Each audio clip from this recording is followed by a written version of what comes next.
Aproveitando esse finalzinho de tarde do dia 12 de agosto de 2024, eu levo da Foco, aguardo Wagner José Penereiro Armani para nos contar um pouco sobre direito empresarial, títulos de crédito e também direito empresarial, o direito das sociedades.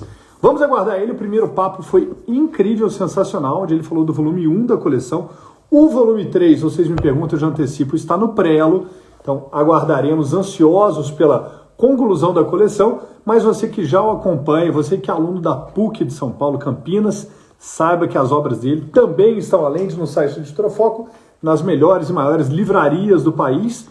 E claro, olha lá, só o Thiago Braz, que presença ilustre por aqui, e também pela plataforma da Pearson, você encontra os livros da Editora Foco. Então vamos aguardar o professor Wagner José Penereiro Armani lendo o currículo dele aqui, ó.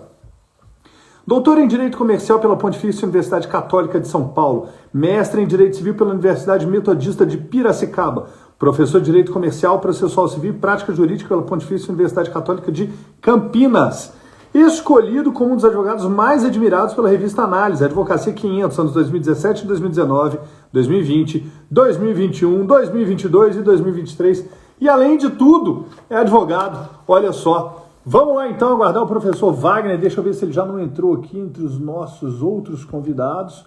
Ainda não, eu vou dar uma chamada nele aqui no WhatsApp e falar que a gente já está ao vivo, então não sai daí. Se você conhece alguém que precisa saber tudo sobre direito empresarial, assim como eu fiz o mestrado em direito empresarial, a hora é essa.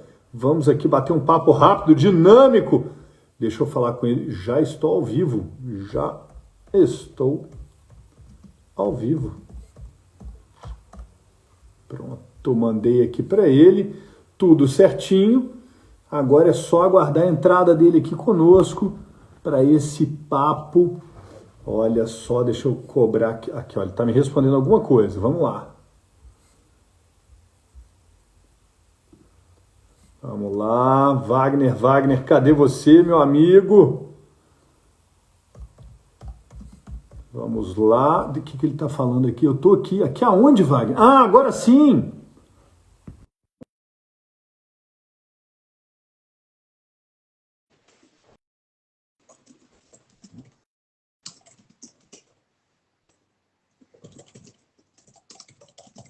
Wagner. Oi, Léo. Boa tarde, meu amigo!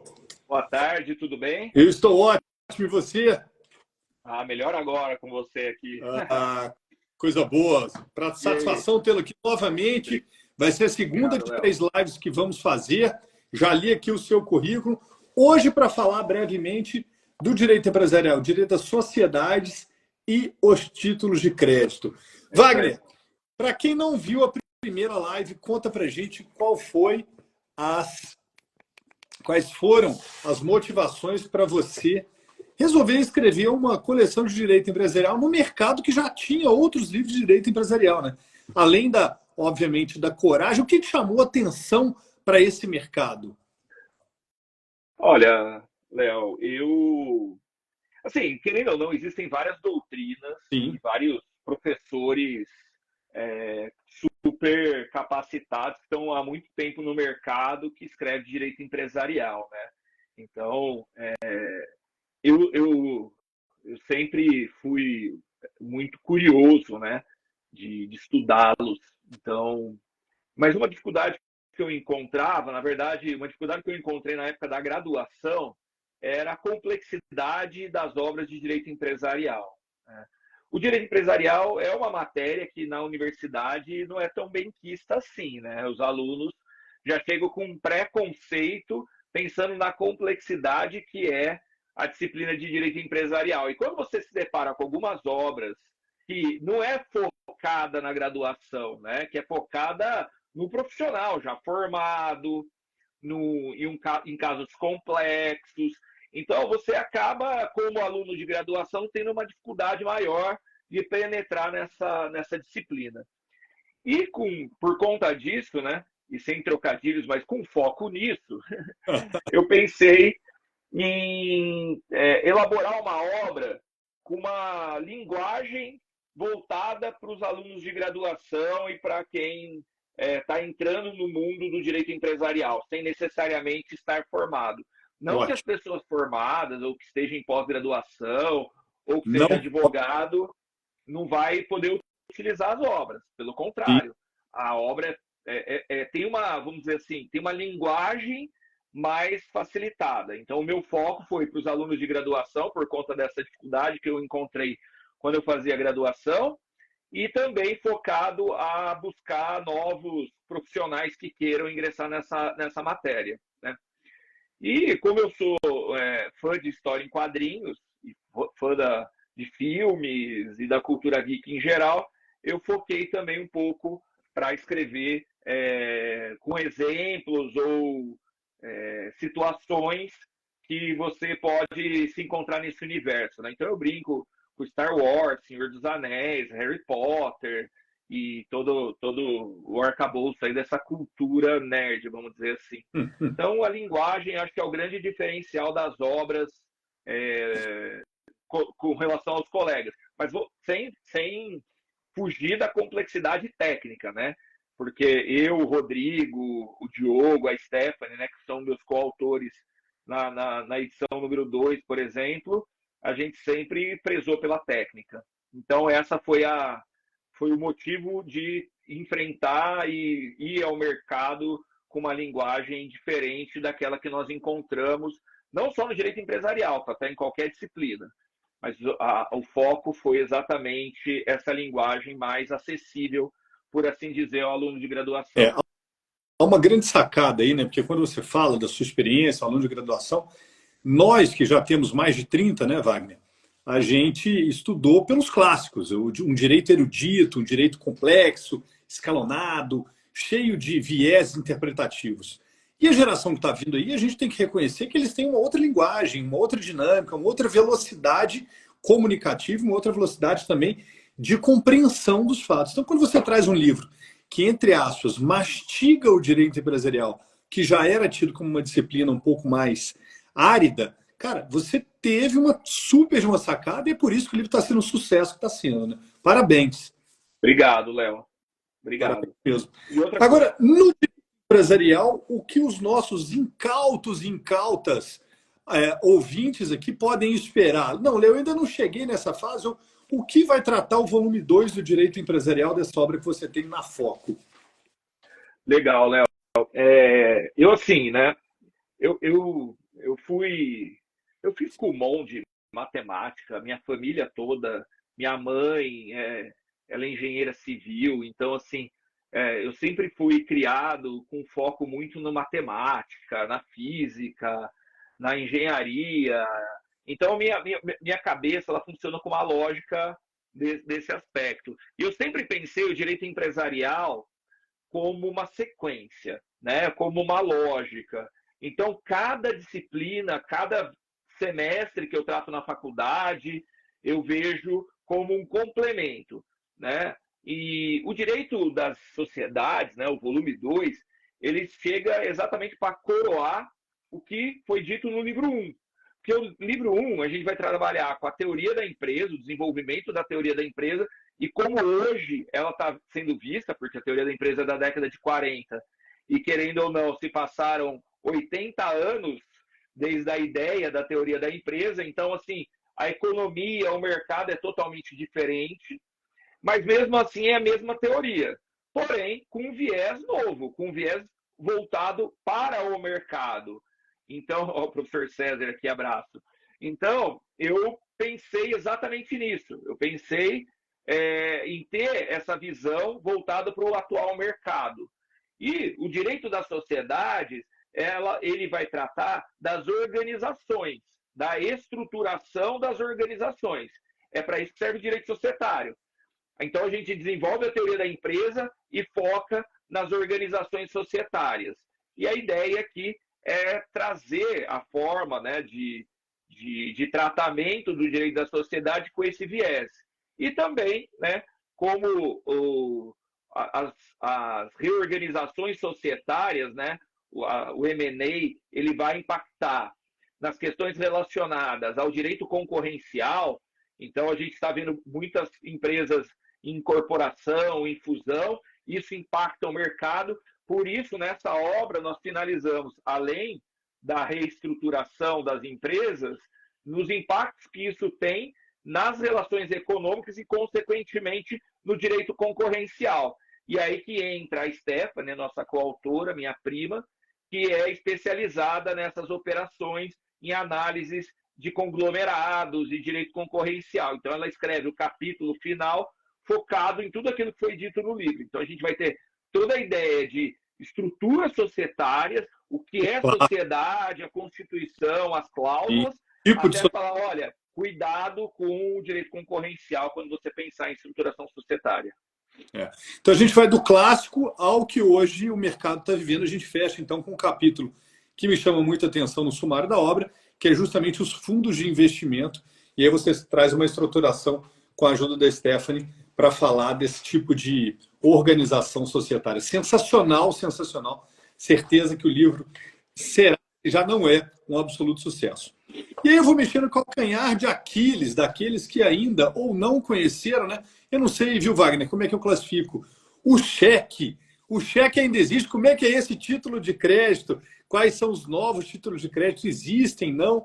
Conta pra gente um pouquinho do que o aluno, o profissional, o operador do direito pode encontrar no volume 4.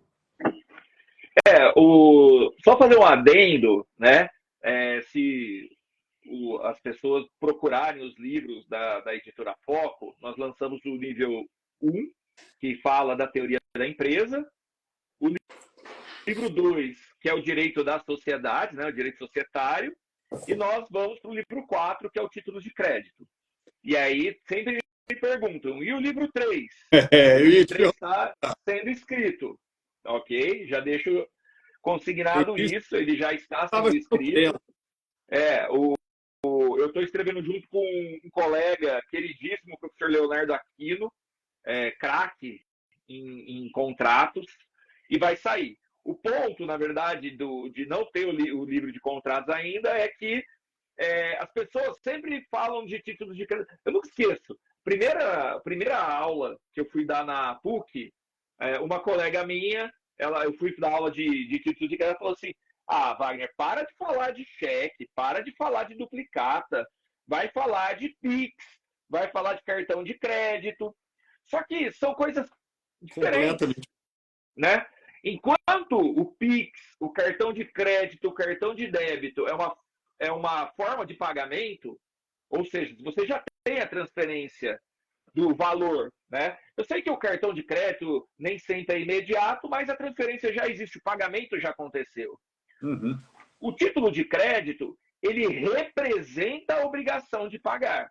Então, é um documento que vai dizer o seguinte, Léo, estou te dando um cheque, eu não te paguei, porque você ainda tem que ir ao banco, compensar o cheque para pegar o dinheiro. Aí sim está quitado a obrigação. Mas não.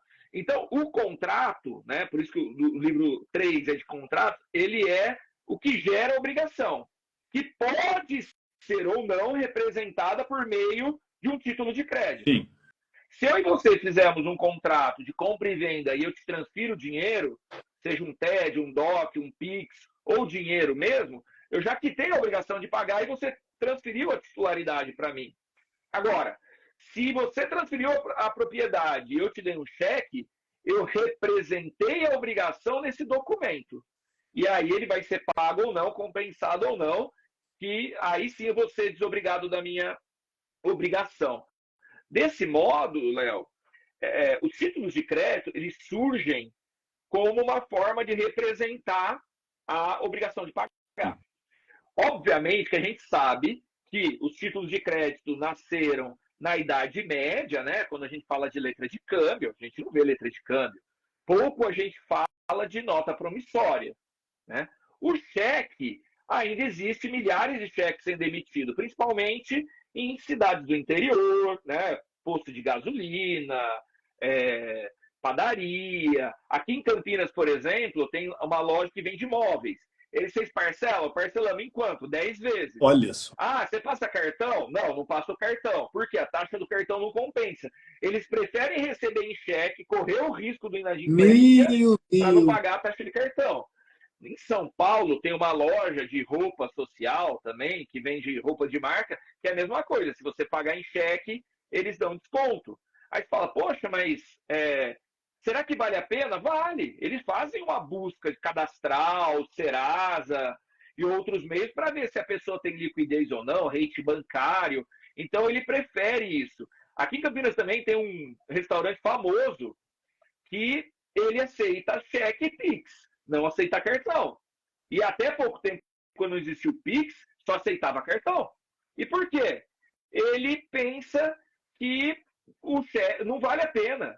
Eu estava comprando aqui no bairro e eu faço Pix porque eu falo, cara, não vou pagar para o banco. Ele falou, cara, cada produto que você compra, R$ 2 vai para o banco.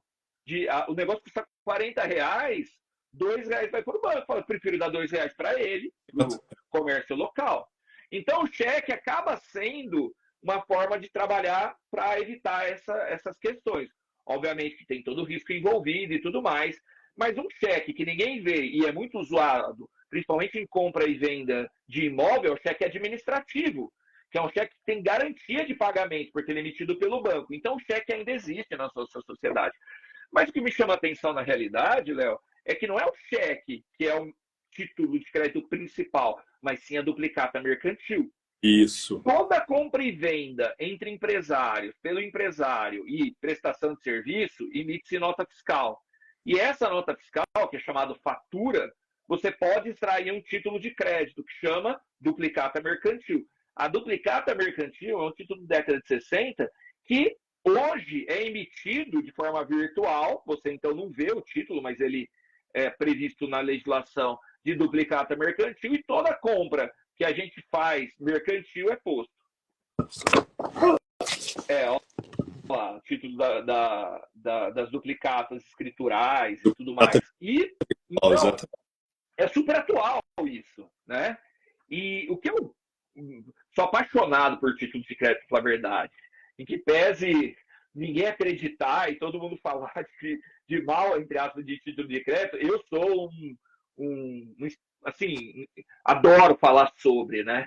Infelizmente eu não tenho grandes oportunidades além das minhas aulas, mas o ponto é que título de crédito é essencial, né? Sim. Eu brinco com meus alunos, quando você vai no supermercado comprar pneu, você compra um pneu, 2 pneus, 3 pneus, tudo bem, passa no cartão.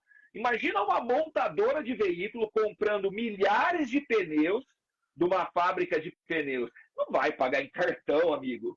Vai ter um contrato de fornecimento, desse contrato de fornecimento vai se emitir a nota fiscal respectiva, e vinculada a essa nota fiscal vai estar a duplicata mercantil. Se a fabricante não paga o fornecedor de pneus, o fornecedor de pneus vai poder entrar com uma ação de execução para cobrar essa duplicata por meio, né, da ação cabível, do processo de execução. Tanto que no último capítulo, diferentemente de todos os outros colegas, eu faço um capítulo próprio para diferenciar as formas de cobrança e os métodos de cobrança de títulos de crédito. Então, eu vou falar um pouquinho de processo, de execução, ação monitória, ação de cobrança e ação de completamento. Inclusive, trago o modelo dessas ações ali para quem quer se aventurar um pouco nisso. Mas... Então, meu querido amigo, professor Henrique Araque aqui também, colocando que a agiota também adora cheque. Fazer esse comentário. E é engraçado como a gente provoca uma discussão já acreditando numa mudança muito restrita ou reservada aos grandes centros, né? Você deu um ótimo exemplo. No interior, a circulação de cheque é monumental. Agora, Wagner, você que é um cara antenado, outro dia me perguntaram uma coisa, eu fiquei na dúvida. Vê se você consegue me ajudar. A questão da tokenização, que está muito sendo utilizada agora como garantia de vários negócios. Né? Você acha que a gente vai ter, em algum momento, a regulamentação da tokenização como título de crédito ou não? Ali também uma distinção muito grande entre o objeto de um e de outro. Na verdade é o seguinte, né? O título de crédito próprio, você vai ter algumas características, né? O título de crédito próprio é um documento, vai ter os princípios cambiários, e somente a letra de câmbio, a nota promissória, o cheque e a duplicata mercantil tem essas questões relacionadas aos títulos de crédito próprios. E a legislação começa a criar os chamados títulos de crédito impróprios, que vai ter algumas características, mas não todas. A principal característica dos títulos de crédito é a circulação, é a autonomia, é a possibilidade de endosso. Então, essas características, esses institutos próprios, podem ser adaptados a outros documentos de representatividade. Então, a gente vê o warrant, a gente vai ver as cédulas de créditos rurais, a cédula de crédito bancário, a debêntures. Então, outros títulos de crédito são denominados pela doutrina como títulos de crédito impróprios, né? A legislação, se chegar, né, a tratar de tokenização, com certeza ela não vai tratar de título de crédito próprio. Então, algumas características dos títulos de crédito, como a possibilidade de cobrança, de execução, pode acontecer, né? Eu brinco, né, porque quando você entra nesse campo das questões digitais, de moeda digital, né, você tem, por exemplo, jogos de videogame, de computador, em que você troca dinheiro de verdade por dinheiro digital, né? Meu filho, por exemplo, ele joga Fortnite aqui em casa e ele fala, pai, eu quero comprar roupa no Fortnite. Então eu tenho que pegar o dinheiro de verdade e transformar em dinheiro digital, que é o V-Bucks lá deles. E o V-Bucks é o dinheiro deles. Então, assim, a tokenização, né, a criação de dinheiro virtual é uma tendência, né? E eu acredito que a sociedade ela é muito mais rápida na criação das coisas do que a lei. Então, a lei tem que vir para regulamentar essa situação. Se vai acontecer ou não, eu não sei, Léo. De verdade, eu acho que não conheço nenhum projeto de lei que regulariza, por enquanto, essa questão da tokenização. Mas é algo que está vindo bem forte mesmo, né? Eu tenho um colega, um professor, que trata muito dessas questões de token, de moeda eletrônica, né? Então, eu acompanho bastante ele, mas de tokenização em legislação ainda não cheguei a ver nada tramitando no Congresso sobre esse ponto. Exato. Agora, para a gente encerrar aqui com chave de ouro, eu vou emendar o que você está falando e vou pegar aqui o comentário da Rayane, né? Tudo isso para a boca do funil ser uma ação monitória, né?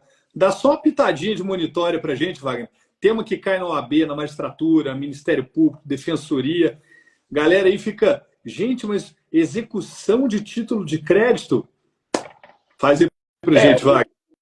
Eu particularmente, né, quando eu pensei em me tornar professor, ainda na faculdade, eu queria ser professor de processo civil. Então, eu sou apaixonado por processo civil e estudo processo civil ainda hoje, em que pese não ser mais professor de processo civil. Eu tive, acho que 10 anos dando aula de processo, né? E, bom, o que eu penso é o seguinte, a ideia é chegar mais rápido no cumprimento da obrigação. Quando eu tenho um título executivo, judicial ou extrajudicial, eu uso o Poder Judiciário para forçar o devedor a cumprir a obrigação. Ele não me pagou, o Poder Judiciário me ajuda a fazer ele cumprir a obrigação. Quando eu tenho um título de crédito, ele é considerado um título executivo extrajudicial. Então, eu posso iniciar o procedimento de expropriação de bens do Poder Judiciário, usar a sua força coercitiva para obrigar o devedor a cumprir a obrigação. Basicamente é isso. Esse é o processo de execução. Se eu não tenho título executivo extrajudicial, eu não posso forçar o cumprimento da obrigação.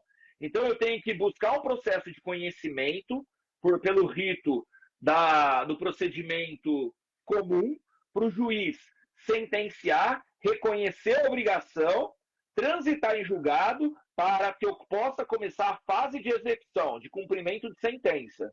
E aí eu tenho título executivo judicial.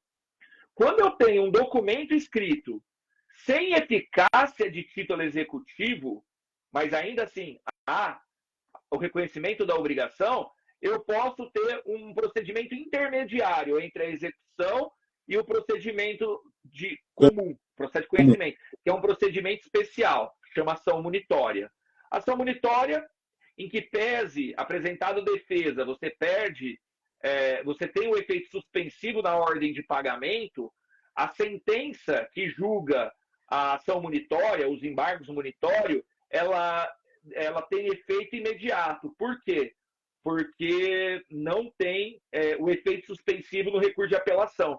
Então, eu posso começar o cumprimento de sentença provisória, facilitando o cumprimento da ordem pelo devedor. Então, é um procedimento intermediário. Ele não é tão potente como ação de execução, assim como ele não é tão suscetível à defesa e ao tempo como o processo de conhecimento. Então, a ação munitória é um procedimento especial que faz um intermédio entre a ação de execução e o procedimento comum. A lógica processual, dependendo do pedido que você vai fazer, você pode usar o procedimento correto. Tá? Então, assim, eu brinco, né, que o direito processual ele é o tabuleiro de xadrez.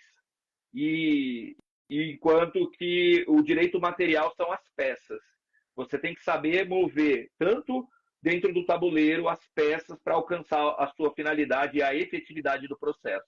Então, acho que é legal ter uma visão estratégica de direito material e direito processual. Não adianta você ser um ótimo processualista se você não conhece direito material. Não adianta você conhecer direito material se você não conhece o processo.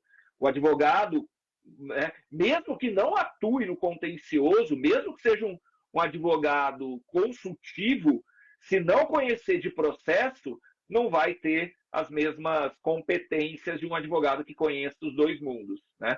Recentemente teve uma mudança legislativa no Código de Processo Civil que muda o foro de eleição em contratos, que é um impacto muito grande nos contratos empresariais. Né? É uma discussão que eu ando tendo com diversos colegas e professores.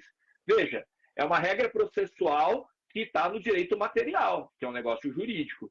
Então, você precisa trabalhar com os dois institutos para conseguir formatar um contrato melhor estruturado e mais efetivo. Muito bem. Agora, eu sempre falo, né, como encerramento dos meus vídeos aqui, que a gente pensa justamente em como o jovem advogado pode prosperar a partir do direito. Né? Você acabou de dar um exemplo concreto, material, não interessa aonde, que lugar do país você está, existem situações que podem ser operadas por meio das obras que você lança aqui pela Editora Foco. Dei um exemplo final aqui com a ação monitória, mas isso aqui é prato cheio para quem se interessa por uma das áreas mais prósperas do Brasil. Estamos falando do direito empresarial e eu queria muito agradecer ao Wagner por estar aqui conosco, passando a ele as palavras finais desse nosso encontro maravilhoso aqui. Bom, Léo, eu só tenho a agradecer a Editora Foco por apostar nos meus livros. Eu já disse, os livros foram elaborados, foram escritos, principalmente o volume 1 e o volume 2, na época em que eu estava concluindo o doutorado e nós fizemos um livro independente. E buscávamos uma editora focada também na questão jurídica, né, para não ter uma editora qualquer, e a Foco foi essa que abriu as portas, e eu sou muito grato a isso. Né? E o que eu gosto dos livros da Editora Foco, não só pela qualidade, mas também pelo preço, que é super acessível. Eu não sei como vocês conseguem chegar naquele preço de capa, porque é surreal em comparação com os livros de outras editoras a possibilidade. Então, ele se torna acessível. É um conteúdo que eu criei acessível no sentido de linguagem, ao mesmo tempo que vocês conseguiram trazer para o mercado um livro de qualidade com preço imbatível no mercado. Então, acho que essa junção, né, é o que está tornando a nossa parceria ainda mais exitosa. Né? Meus alunos têm acesso. Vocês disponibilizaram os livros digitalmente na biblioteca da faculdade. Eu inicio minha aula falando, vocês podem estudar pelo meu livro, pela faculdade, pela biblioteca da faculdade. Se vocês quiserem o físico, fiquem à vontade de comprar. Mas se vocês quiserem acessar o digital, é o virtual. está aqui para vocês. E todo mundo fica maravilhado, né? Então, assim, poxa, Léo, de novo, eu só tenho a agradecer a resposta que vocês fizeram em mim, tá? Que isso. É recíproco. A gente fica muito feliz de te ter aqui na Editora Foco. O livro, como você falou, tem sido um sucesso na Pearson, né, nas bibliotecas virtuais, que representa a nossa biblioteca virtual. E ansiamos muito pelo volume 2, 3 da coleção. O 3. O 3, para que possamos... Ainda temos o 5, mas... Exatamente. Eu quero publicar logo o 3 para não ter mais esse buraco, né? O pessoal está cobrando do buraco que temos aí. Verdade. Então, Wagner, só posso te agradecer. Muitíssimo obrigado por estar aqui conosco. Parabéns pelas obras. E eu tenho certeza que quem decidir prosperar com a Foco encontra nos livros do Wagner um ótimo material de estudo, de apoio e de prática. Wagner, obrigado. Fica com Deus, com saúde. Eu que agradeço, Léo. Muito obrigado também. Encontro, meu amigo. Até muitíssimo obrigado. Encontro. Fica com Deus. Obrigado. Valeu. Tchau, tchau. Tchau a todos que nos assistiram. Obrigado, pessoal. Fica com Deus. Até mais. Tchau, tchau. Até mais.